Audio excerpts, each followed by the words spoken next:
O tema de hoje é o início da eternidade. Quando eu fico pensando assim na eternidade, eu penso que nós seremos transformados, né? Essa semana, hoje, né, eu tive um grande motivo de agradecer a Deus. Na sexta-feira eu me machuquei, mal consegui andar, no sábado eu estava mancando e hoje eu acordei bala, igual eu falei para Amanda. Eu acordei 100% hoje. Só doía se eu virasse a perna, né? Mas andar, eu já consigo andar super bem e eu fiquei super feliz porque eu achei que eu ia ficar mancando aí vários dias, porque eu sentia muita dor na perna por conta da queda que eu tive. E graças a Deus, hoje eu acordei 100%, né? E na eternidade, nós não teremos dores, nós não teremos sofrimento, nós não teremos angústia, não teremos nenhum tipo de desafeto, né? Isso é um grande motivo de nós agradecermos a Deus. O título do estudo de hoje é o início da eternidade. Vocês já pararam para pensar sobre a eternidade? O que é eternidade? Eternidade, o dicionário, ele descreve como algo que não tem começo e não tem fim. Então é algo assim, não é infinito, porque o infinito começa de algum lugar e não termina. E a eternidade, ela não tem começo e não tem fim. É um período ali que ninguém consegue determinar. E por que justamente a gente não consegue determinar? Porque a eternidade vai começar quando Jesus voltar, certo? Quando nós formos para o céu, nós viveremos a eternidade e de lá não terá fim. Só que quando Jesus voltará, nós sabemos? Então, nós não sabemos quando será especificamente o início da eternidade. É por isso, justamente, que é a eternidade.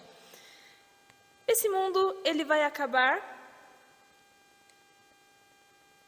Isso aqui tá... Eu acho que não funcionou.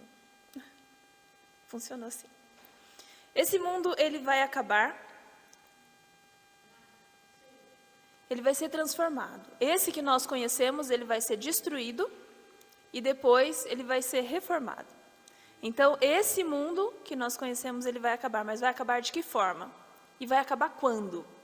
Né? É isso que nós vamos estudar no dia de hoje. Muitas pessoas, elas estão angustiadas sem conhecer as respostas para essas perguntas. Elas estão preocupadas com o desemprego, estão preocupadas com as injustiças sociais, com a violência urbana que nós temos hoje. Hoje nós não temos segurança. Nós saímos da nossa casa, hoje não sabemos se quando nós voltarmos, os nossos bichinhos estarão lá, se as nossas coisas estarão lá. Nós saímos de casa hoje, saímos de carro ou a pé ou de bicicleta, nós não sabemos o que nos espera no caminho, se nós voltaremos para casa. Então, é tudo muito incerto e nós nos preocupamos com isso, com a miséria, com a fome, com as guerras. Tudo isso nos causa grandes preocupações. Mas será que o mundo vai acabar por causa dessas coisas? E qual é a esperança que nós temos? Né? A esperança que temos está na promessa de Jesus de nos dar um novo lar. Então, quando é que Jesus vai voltar? O que Jesus prometeu para nós? Que esperança é essa que Ele nos deu? Vamos abrir nossas Bíblias no livro de João, no capítulo 14, nos versos 1 a 3.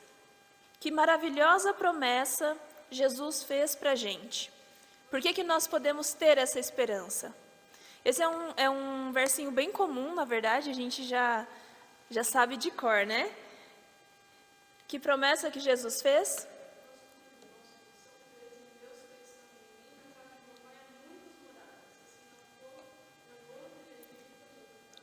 Amém. Não se turbe, ou seja, não deixe o seu coração preocupado, tá? Crede em Deus, acredita em Deus e acredita também em mim, Jesus falando, acredita também em mim.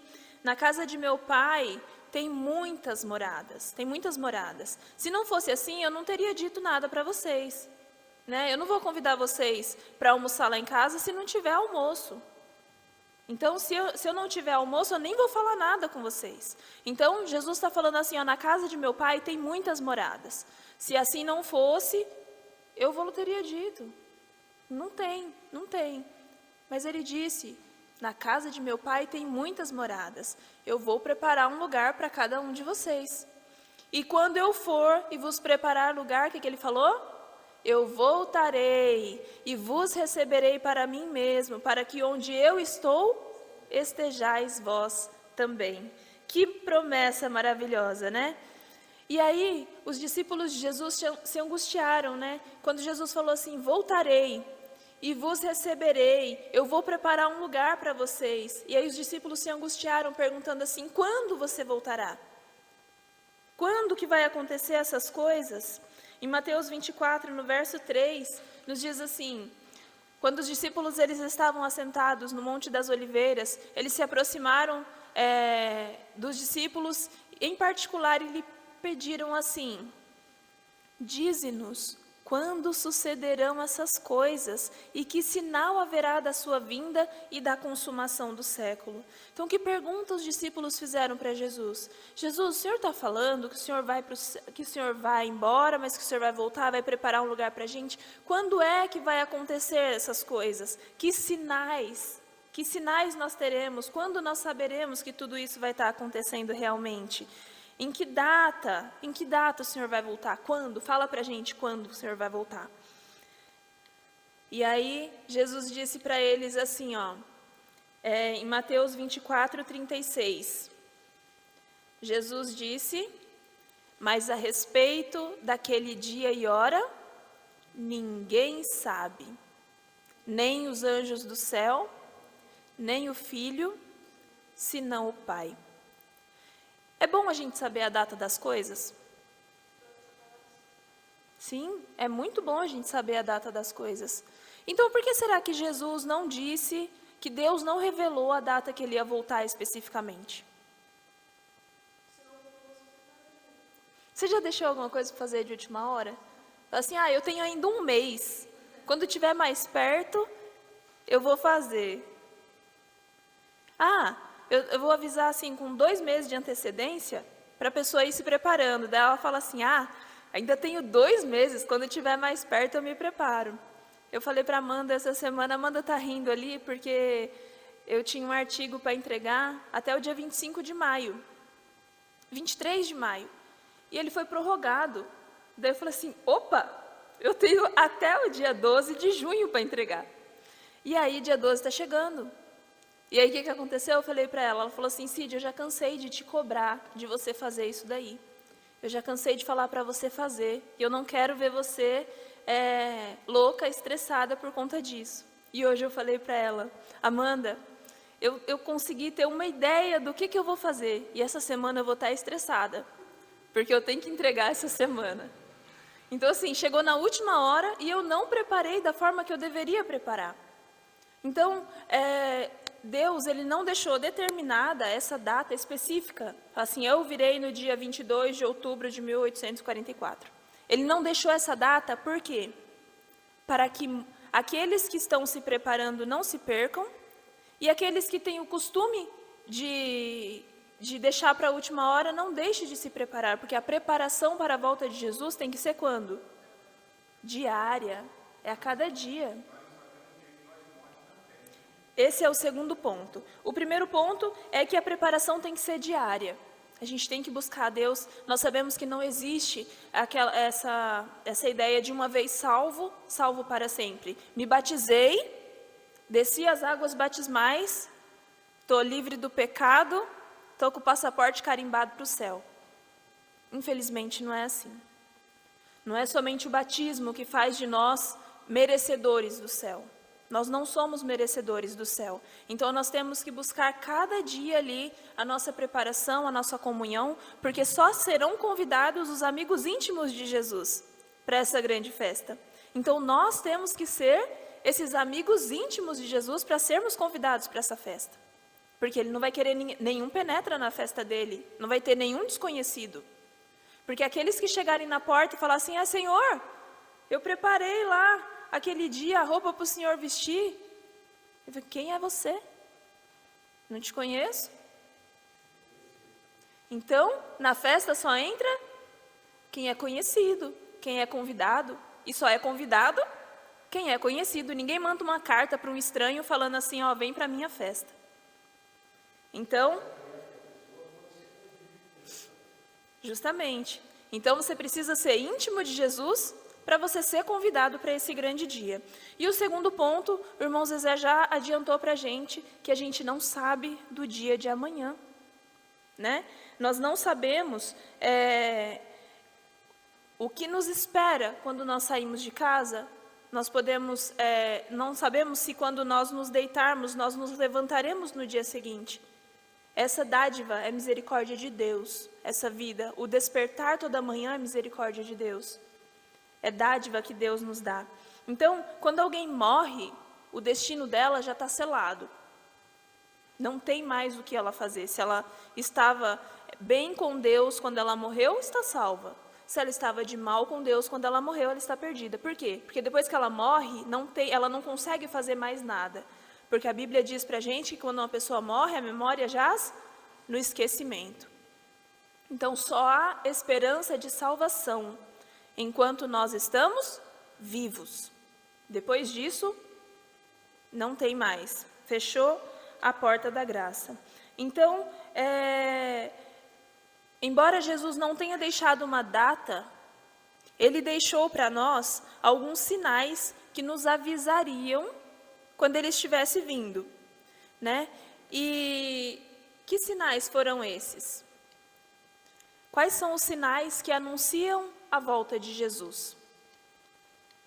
Vamos abrir lá as nossas Bíblias em Mateus 24, nos versos 6 e 7. Quais foram os sinais que Jesus disse que haveriam da sua vinda? Porque quando os discípulos perguntaram, Senhor, quando que o Senhor vai vir? Fala para a gente a data. Ele falou assim, ó, a data ninguém sabe, mas acontecerão essas coisas antes que eu venha. Que coisas foram essas? Vocês encontraram? É importante vocês encontrarem na Bíblia, por mais que a passagem esteja ali no Data Show. Por quê? Porque a gente tem uma memória chamada memória visual. Então, às vezes eu não sei exatamente onde que está, mas se eu olhei na minha Bíblia, eu sei mais ou menos se ela está do lado de cá ou de cá, em cima ou embaixo, e aí eu vou procurando, folheando, e ali eu acabo encontrando aquilo que eu já estudei alguma vez.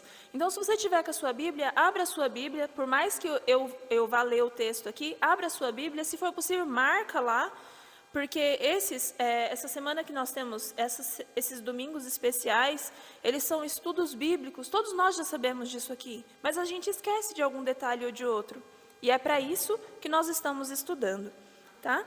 Então, Mateus 24, 6 e 7 nos diz assim, e certamente ouvireis falar de guerras e rumores de guerras, vede, não vos assusteis, porque é necessário assim acontecer, mas ainda não é o fim. Jesus, ele deixou ali alguns sinais. Ele deixou para a gente algumas informações, dizendo que se levantarão nação contra nação, reino contra reino, e haverá fomes e terremotos em vários lugares. Será que ninguém aqui ouviu falar de alguma dessas coisas? Todos nós sabemos que o mundo ele tem se transformado e uma coisa que a Covid ensinou para a gente é que mudanças repentinas podem acontecer e mudar completamente a estrutura do mundo de forma global. Então, essas coisas, elas acontecem ou não acontecem? Acontecem. Elas já acontecem, mas elas se intensificarão nos últimos dias. Então, existem sinais no mundo religioso, ou seja, sinais religiosos. Jesus afirmou que existiriam também, lá em Mateus, voltando um pouquinho, em Mateus 24, 3, de 3 a 5, ele diz que haveriam falsos mestres, haveria falsos profetas, pessoas que viriam em seu nome e enganariam muitas pessoas. Ele diz para a gente ter cuidado, pois podem existir pessoas que falam que é de Cristo, falam que são representantes de Cristo, mas a mensagem que eles pregam não condiz com aquilo que eles dizem ser. Jesus disse que isso aconteceria. Também existiriam sinais militares. Em Mateus 6 e 7, que nós lemos aí, eu trouxe alguns dados históricos de guerras. Guerras e rumores de guerras. Eu acredito que nenhum de nós aqui ainda tenha presenciado uma guerra como aconteceu em 1914, de 1914 a 1918, que foi a Primeira Guerra Mundial, onde mais de 13 milhões de militares foram mobilizados e mais de 9 milhões de combatentes foram mortos. Não muito tempo depois, veio a Segunda Grande Guerra Mundial. Aconteceu em 1939 até 1945. E foi a guerra mais abrangente da história. Inclusive com o uso de bombas nucleares. Essa Segunda Grande Guerra foi o conflito mais letal da humanidade, resultando em mais de 70 milhões de mortes. E recentemente, nós ouvimos novamente rumores de guerra. Isso em nossos dias. Não está a Rússia guerreando contra a Ucrânia? Ainda? Já meses se arrastando? Essas guerras duraram anos e já há meses vem se arrastando esse conflito entre a Rússia e a Ucrânia nos nossos dias. Isso não é para a gente se alarmar? Isso não é um sinal? Existem também sinais naturais. Um jornal científico chamado The Lancet afirmou em 2011. Em 2011, esse jornal fez uma matéria onde afirmava que 3 milhões de crianças morreram de fome no mundo. E a Bíblia não diz que haverá fomes e terremotos em vários lugares?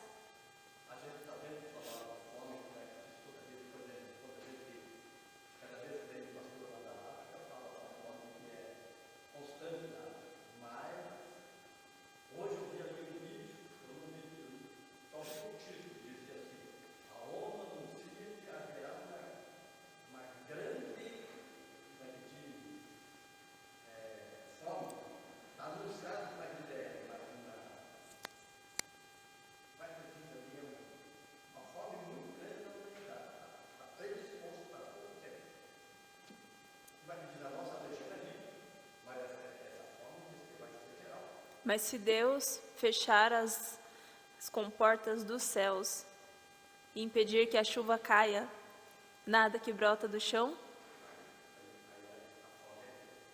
aí a fome vai ser grande. Então, assim, as estatísticas mostram que não só a fome, a gente ouve muito falar da fome da África, né? Mas tem muita gente passando fome. Aqui na cidade tem, aqui no estado tem, aqui no Brasil tem. E em muitos outros lugares tem também. Existe, assim, uma grande miséria, uma grande escassez de alimento. Existe uma má distribuição de renda, uns têm muitos, outros não têm nada. Mas não é de política que a gente está falando. A gente está falando de fato, a gente está falando de profecia, a gente está falando de algo que Jesus disse que já aconteceria, conhecendo o coração humano. Jesus já disse isso quando ele veio a primeira vez. E ele não disse só da fome, ele disse também dos terremotos. E as estatísticas também mostram que a cada ano os terremotos têm se tornado maiores, não só em quantidade, mas em poder destrutivo. Quem aqui se lembra daquela catástrofe em Porto Príncipe, no Haiti? Parece que foi ontem, mas foi em 2010. Já fazem 12 anos. Já fazem 12 anos que o Haiti foi devastado. E esse sismo, ele deixou mais de 316 mil mortos. Esse abalo, quando a terra tremeu em Porto Príncipe em 2010, 316 mil pessoas morreram, 350 mil feridos e mais de 1,5 milhão de pessoas flageladas. Isso aconteceu nos nossos dias. Nós podemos dizer que a volta de Jesus está longe? A gente falou de uma guerra que aconteceu no século passado. Mas agora nós estamos falando de algo que tem acontecido na década passada. Esse tempo não está se aproximando? Existem também sinais sociais. Avançando um pouquinho de Mateus, ele não tem no slide, Mateus 24, no verso 10, Jesus afirmou sobre a traição e o ódio das pessoas. O que a gente tem visto nas cidades? O que a gente tem visto no coração das pessoas? Uma falta de amor, não é verdade? Um estresse, uma braveza que você não pode encostar, a pessoa já se enfurece. A pessoa já acha que a gota d'água, é o fim da picada, ela não aguenta mais nada. E aí, não só aquilo, fala assim, não, isso aqui foi pouco, ele vai ver. Ele fez isso para mim? Peraí que ele vai ver o dele. Então, assim, esse sentimento de vingança, ele lembra muito dos antediluvianos. Quando o Senhor destruiu a terra com água, o povo era assim, violento, traiçoeiro, brigão. E assim será. E o que a gente pensa sobre isso? Será que hoje está diferente? Não está. Esses sinais, eles já se cumpriram ou não? Eles vêm se cumprindo. Eles vêm se cumprindo nos nossos dias para dar testemunho da palavra de Deus. Eles vêm acontecendo nos nossos dias. Para que nós testemunhemos essas coisas e confirmemos que a volta de Jesus está mais próxima do que nós imaginamos. E qual será a condição da humanidade? Quando esse período se avançar, como será que estará a condição moral da humanidade?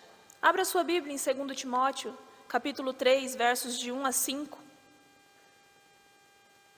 Como será que Jesus encontrará esse povo que ele deixou com tanta mensagem de amor, de esperança, de paixão, de colaboração? Como será que esse povo estará nos últimos dias? A Bíblia diz assim: sabe, porém, isto, nos últimos dias sobrevirão tempos difíceis. Tá fácil viver hoje, gente? Tá complicado, né? Então Jesus diz que nos últimos dias sobrevirão tempos difíceis, pois os homens serão o quê? Egoístas. E o que é ser egoísta, gente? Egoísta é aquela pessoa que busca o próprio interesse, não se preocupando com o próximo. O que importa é o que é dele. O que é do outro não tem problema, ele se vira depois lá. Isso é ser egoísta. E diz que os homens serão egoístas, que eles serão avarentos. Gente, o que é ser avarento? Avarento é ter aquele apego excessivo pelo dinheiro, pelas riquezas, por querer juntar, isso é avareza. Esse apego excessivo pelo dinheiro, pelas riquezas. E Jesus disse que os homens serão egoístas, avarentos, serão jactanciosos. Gente, o que é ser jactancioso? Vamos traduzir essa Bíblia aqui. Ser jactancioso é ser orgulhoso, cheio de si, vaidoso. Aquela pessoa que só se preocupa com si mesmo, com o que é dela, com o que é belo. Ser orgulhoso, só o que eu faço que é bom. Arrogantes, não diz ali? Diz avarentos, jactanciosos, arrogantes. Arrogantes, aqueles que atribuem a si direito, poder ou privilégio. Será que a gente vê isso?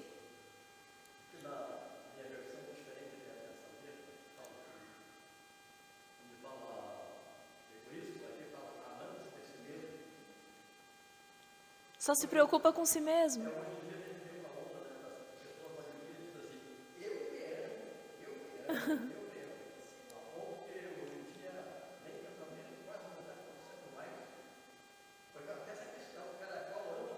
Só tem amado a si mesmo.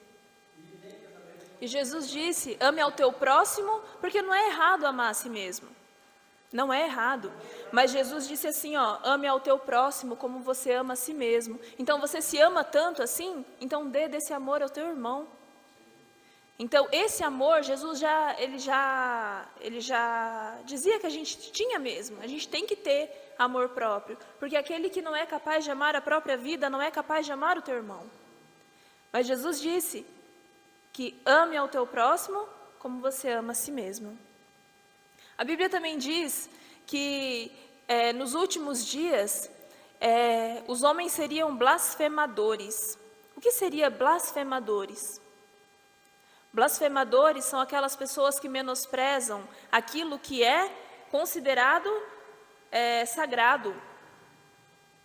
São aquelas pessoas que insultam o que é considerado sagrado, que desdenham de Deus. Isso são blasfemadores. Seriam desobedientes aos pais, disso eu não preciso nem comentar. Como que está hoje. A Bíblia também diz que os homens nos últimos dias seriam ingratos. Isso também não preciso nem comentar. Que seriam irreverentes, desafeiçoados. E aí, quando a gente fala assim, desafeiçoados, é pessoa que não se apega com nada. Assim, isso para mim não importa. Não se identifica com nada. Desafeiçoado, não tem feição de nada. E ali fala também que seriam implacáveis, caluniadores, sem domínio de si, cruéis, inimigos do bem, traidores, atrevidos, enfatuados. O que seria enfatuados? Enfatuados são aquelas pessoas presunçosas que se supõem melhores do que as outras. Então, nos últimos dias haveriam homens assim, mais amigos dos prazeres do que amigos de Deus, tendo forma de piedade, negando-lhe, entretanto, o poder. Foge também destes. Esse é o conselho que a Bíblia nos dá. Mas e quando será que Jesus vai voltar? Como Jesus vai voltar? Eu estou tentando. Aí deu. Você está passando aí, Ju? Ou ele está indo sozinho? Ai, que bom. Então, de que forma que Jesus vai voltar? Como que Jesus vai voltar?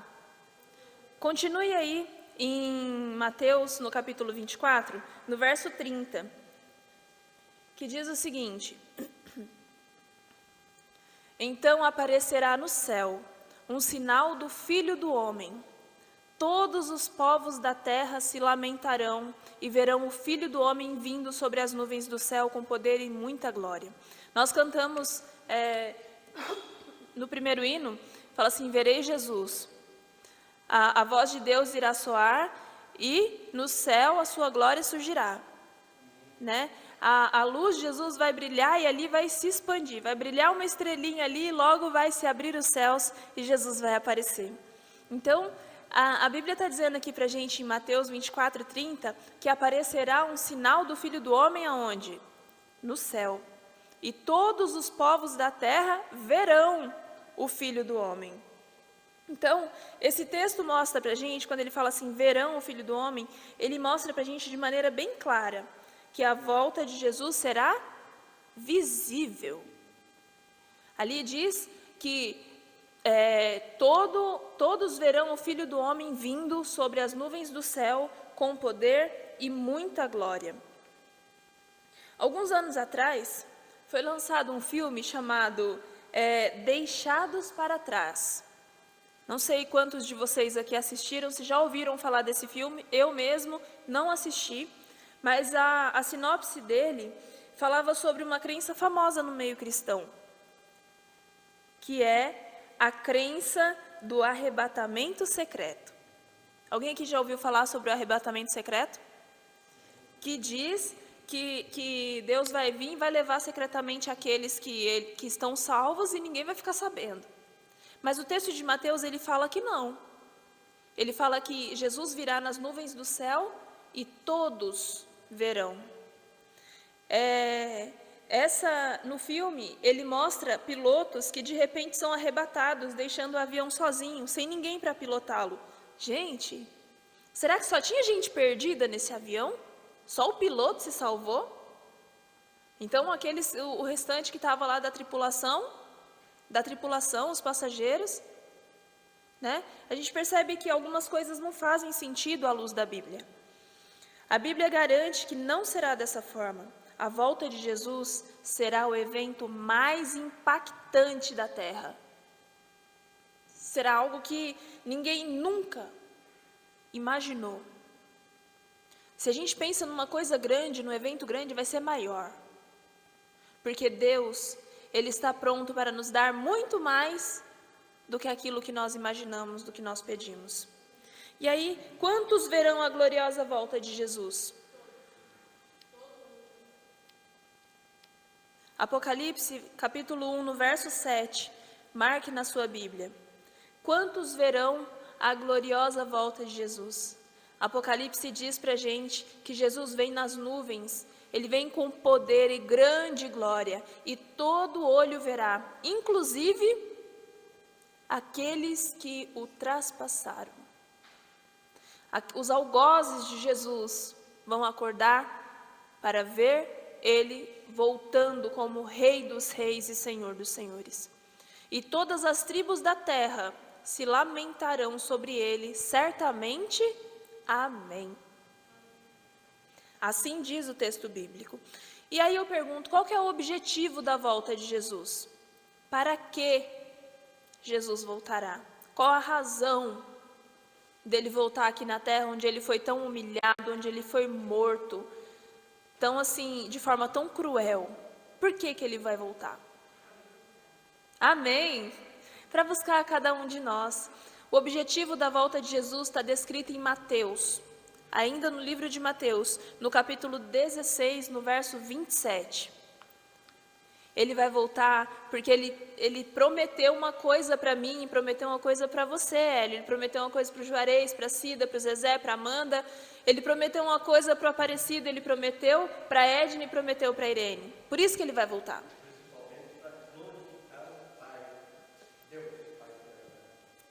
Ele vai voltar porque com todos os seus anjos para retribuir a cada um conforme as suas obras. Ele vai voltar porque ele fez uma promessa para você, Eunice. Ele vai voltar porque cada um de nós vai ter que prestar contas para Deus, da oportunidade que Ele nos deu aqui. E aí, quando a gente fala assim, retribuirá a cada um conforme as suas obras, então quer dizer que são as obras que salvam? De maneira nenhuma. Porque a fé sem obras é morta. Nós somos salvos pela graça, mediante a fé em Jesus. Agora, pode uma árvore boa produzir frutos maus? Não. Pelos seus frutos conhecereis a árvore. Então não tem como eu ser bom, ter fé, ser uma pessoa boa e não ter boas obras. Logo, é justo que nós sejamos julgados pelas nossas obras. Porque eu ser bom para mim mesmo é como ele falou. Eu só amo a mim, eu me amo, eu me amo, eu me amo, eu faço bem para mim, as minhas obras são para mim. E aquelas pessoas que estão com fome, Jesus vai perguntar, eu estava com fome e você não me deu de comer. E aquelas pessoas que estão com frio nesse período frio, porque há uma previsão que vai vir uma friaca por aí até o final de junho. Essas pessoas que estão com frio, Jesus vai falar delas para você, Jesus vai cobrar delas de você. Jesus vai falar assim, eu tive frio e você não me vestiu. Então o que você está fazendo na minha festa? Eu não te conheço. Você não é meu amigo. Então eu não te convidei para a minha festa. Então o que eu devo fazer? O que eu preciso fazer? Por favor. Porque agora que eu derrubei, eu não sei, né? Então, o que eu devo fazer para Jesus voltar? O que eu preciso ter em mente? Mas agora eu já terminei. Obrigada. O que eu preciso ter em mente para quando Jesus voltar? O que eu preciso me atentar? Eu preciso estar atento aos sinais dos tempos. Quais sinais? Vamos abrir lá em Lucas 21, de 28 a 31. O que eu preciso fazer para estar lá quando Jesus vier, para que eu esteja pronto.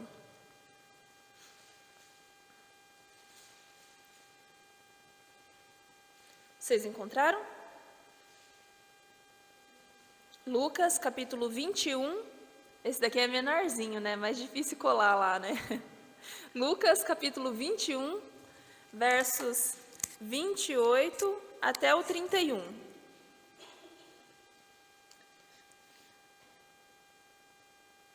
Amém? Diz assim: ora, ao começarem a acontecer essas coisas, alegrai-vos e erguei as vossas cabeças. Por quê, irmãos? Porque a vossa redenção se aproxima. Então, o que eu preciso fazer? Eu preciso estar atento às coisas que estão acontecendo no mundo, aos sinais que Jesus disse que ia ter e que estão acontecendo, que a gente já comentou aqui. Vocês concordam comigo que isso está acontecendo? Não? Guerras, terremotos, fome, traição, violência, tá ou não tá? E tá cada vez mais ou não? Não tem mais jeito, vai suportar. Jesus tem que voltar. Então o que eu preciso fazer? Eu preciso estar atento aos sinais dos tempos, para que no momento que eu falar, que Jesus falar, que Deus falar para Jesus, está consumado, eu esteja atento. Quando Deus falar, chegou a hora, vai, eu preciso estar pronto. Tem outra coisa também que eu preciso fazer. E continuando aqui o texto, avançando um pouquinho, diz assim: quando as árvores começam a brotar, vocês sabem que está próximo o verão. Assim também, quando vocês virem acontecer essas coisas, saibam que está próximo o reino de Deus. Da mesma forma que a gente conhece os sinais da natureza, quando a gente olha para o céu no horizonte e está laranja, você sabe que é o quê? Frio. Vem um frio aí. Quando você olha para o céu e não tem estrelas, o que você sabe? Vai chover. Então a gente sabe reconhecer algumas coisas. Quando você vê uma árvore toda florida, e é uma árvore frutífera, você vê ela toda florida, você sabe o quê? Que ela vai dar fruto. Então, a gente sabe reconhecer algumas coisas, a gente precisa também aprender a reconhecer a vinda do reino de Deus. Outra coisa que nós precisamos fazer está lá em 2 Timóteo, no verso 4, no capítulo 4, no versículo 8. 2 Timóteo, capítulo 4, versículo 8, que diz assim: já agora a coroa da justiça me está guardada, a qual o Senhor, reto juiz, me dará naquele dia, e não somente a mim, mas também a todos quantos amam a sua vinda.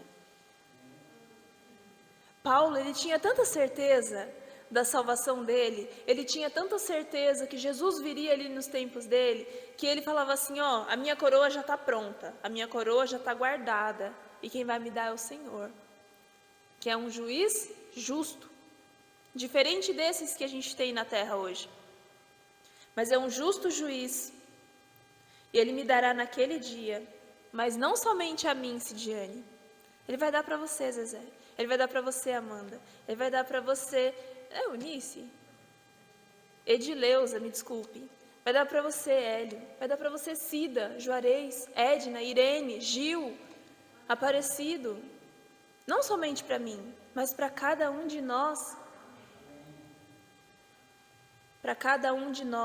que ama a vinda de Jesus e espera por ela ansiosamente. Mas existe uma terceira coisa que nós precisamos fazer. 2 João, capítulo 3, versos 2 e 3, que diz assim... Não diz assim. 2 João, capítulo 3, versos 2 e 3, diz que nós precisamos nos preparar. Quando a gente tem um evento importante, é uma grande festa, né?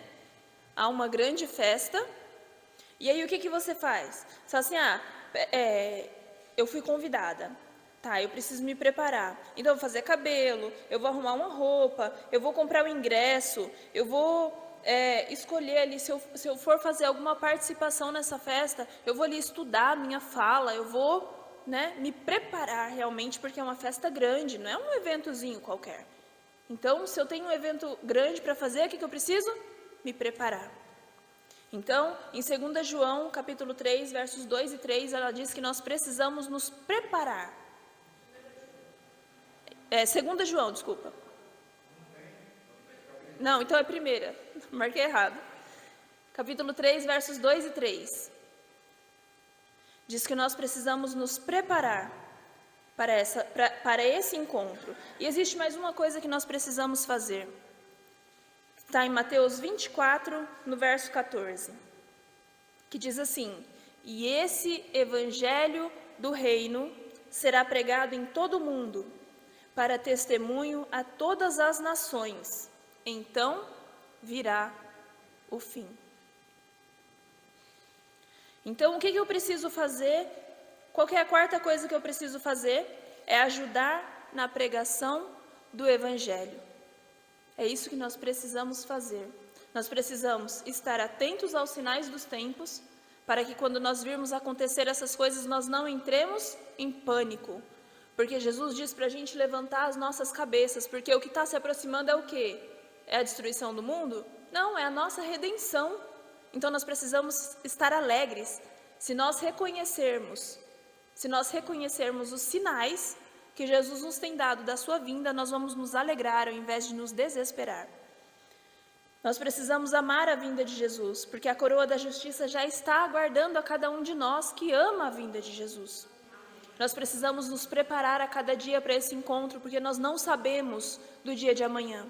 Nós não sabemos se acordaremos no dia de amanhã. Nós não podemos dormir de mal com Deus. Nós não podemos dormir de mal com o nosso irmão. Resolva suas pendências, porque você não sabe do dia de amanhã. Deus, Ele tem um tempo determinado para dar o fim da história deste mundo. Ele não está demorando. Não pense que Jesus está demorando. Porque em 2 Pedro, capítulo 3, verso 9, diz assim: não retarda o Senhor a sua vinda. Ele não está demorando. Antes, Ele tem paciência para que ninguém se perca, mas antes, todos cheguem ao arrependimento. Ele está esperando alguns indecisos se decidirem. Ele está esperando que eu conserte a minha vida, que eu faça as pazes com aquela pendência que eu tenho. Ele está esperando que eu resolva aquela situação, que eu ajude aquela pessoa que já bateu na minha porta, que é a oportunidade que Deus já me deu para ajudar. Ele está esperando. Ele está esperando que eu me arrependa daquele pecado que só eu sei. Ele está esperando que eu me decida realmente amar a vinda de Jesus. Porque não é só ser batizado. Ser batizado é um passo. É necessário. O batismo é necessário. Mas ele não é tudo. Porque se você se batizar sem a fé em Jesus, sem amar a vinda de Jesus, você só vai tomar um banho. Mas a Bíblia diz que quem crer e for batizado será salvo. Não fala quem só crer. Quem crer e for batizado será salvo. E para finalizar, eu gostaria de contar uma história. Rapidamente, eu prometo, porque já deu o meu horário. Essa história aconteceu na cidade de Pompeia, que eu acredito que já nem exista mais. Pompeia era uma cidade do ano de 79 depois de Cristo. E esse fato aconteceu no dia 24 de agosto de 79, na cidade de Pompeia, que tinha 20 mil habitantes. E nesse dia, 24 de agosto do ano de 79 depois de Cristo, Pompeia estava em festa. Os grupos de teatro estavam se apresentando, as pessoas estavam trabalhando normalmente, alguns estavam no bar se divertindo. A gente não sabe qual que era a normalidade de cada um, né? Mas eu sei qual que é a minha normalidade, você sabe qual que é a sua, você sabe o que é o normal para você, a sua correria do dia a dia, cada um conhece. Fato é que aquele dia Pompeia estava em festa, corria a vida normalmente, cada um cuidava ali dos seus afazeres, e tudo parecia normal, até que de repente levaram um susto com o som de uma grande explosão. Explodiu. E o que era? Era o Monte Vesúvio. Vocês já ouviram falar do Vesúvio? O maior vulcão do mundo. Vesúvio. Ele estava ali lançando as chamas. E o curioso é que ele estava há mais de 800 anos inativo. Mas naquele dia, 24 de agosto, explodiu. E ali ele jogou as suas chamas. Foram assim, a fumaça subia pela cidade, pedaços de pedra, porque são rochas, né? E ali, quando ele explodiu, as rochas subiram, e ali começou a tirar pedras na cidade. Esse terrível espetáculo durou 20 minutos. Nesse meio tempo, estava todo mundo desesperado, né, em pânico ali, preocupado e tal, mas de repente o vulcão se acalmou. Aquele silêncio. E aí o silêncio foi rompido pelo suspiro de, ufa, acabou. Pronto, passou. Calma todo mundo, calma. Pode voltar para o seu trabalho, pode voltar lá para os seus afazeres. Já acabou, já passou, gente, passou. Passou o pânico, passou. Mas o que eles não imaginavam é que aquela fumacinha que restou naquela montanha do Vesúvio, naquele monte, estouraria novamente 2 horas depois. Aquele primeiro estouro foi só o começo. 2 horas depois, o vulcão despertou novamente e vomitou lava por toda a Pompeia. E aí, o sol, ele foi tampado por tanta poeira. E aquela poeira mortal, que dá problema no pulmão. Você respira aquilo, ela impregna seu pulmão, aquilo mata. Tem até uma doença que é a maior palavra do mundo.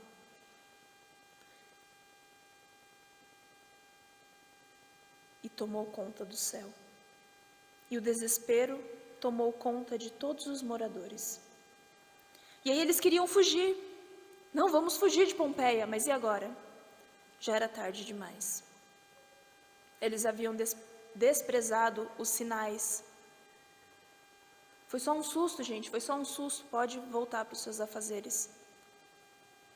Quando eles deviam ter aproveitado a oportunidade de fugir, porque eles tiveram 2 horas para fugir e não fugiram. Respiraram fundo, falaram, tá tudo bem, e voltaram para os seus afazeres. Séculos depois, escavadores encontraram vários corpos petrificados, expressando o desespero na hora em que tentavam fugir. E o que essa história ensina para a gente? Essa história nos ensina que decisões não podem ser adiadas. O depois pode ser tarde demais, mesmo que seja 2 horas.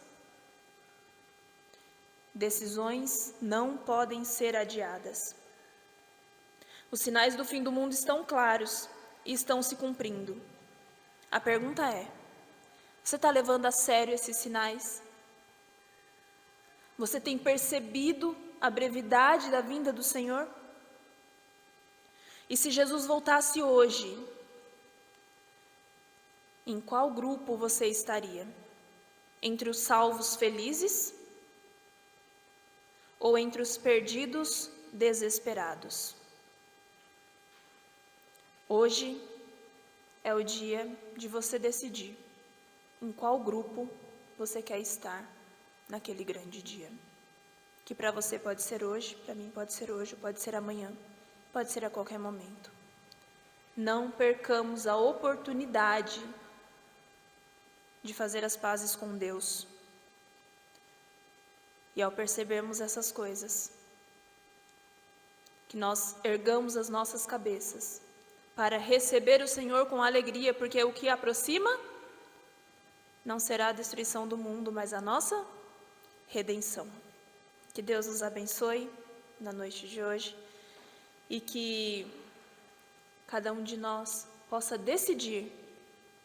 Quem tem pendência, resolva suas pendências. Quem tem que fazer as pazes com Deus, que faça as pazes com Deus.